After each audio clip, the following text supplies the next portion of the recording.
Ce son provient d'un steel band, littéralement tambour d'acier. Il s'agit d'un des seuls instruments purement acoustiques nés au XXe siècle et il est originaire de Trinidad et Tobago dans les Petites Antilles. La création du steel band correspond à la Seconde Guerre mondiale alors que les États-Unis avaient établi une base navale à Trinidad. Et qui dit bateau dit pétrole. Beaucoup de pétrole.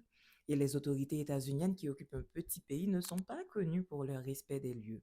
Donc une fois la guerre terminée et les États-Unis partis, les Trinidadiens se sont retrouvés avec pas mal de barils de pétrole vides. Ne sachant quoi en faire, ils en ont fait cet instrument de musique unique qui fait aujourd'hui la fierté de tous les habitants.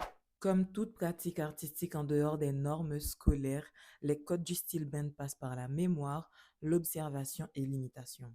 Je précise que c'est un instrument qui se joue en orchestre. D'ailleurs, jouer du steel band ne se limite pas qu'aux compétences instrumentales. Ça demande de la patience, de la discipline et le respect de certaines normes sociales tacites comme il en existe partout dans les Caraïbes. La musique a toujours été un élément essentiel à Trinidad et Tobago. C'est d'ailleurs là qu'est né le calypso, un ensemble de chants et de contes sociaux accompagnés d'une guitare. Mais ça, on en parle dans une autre vidéo.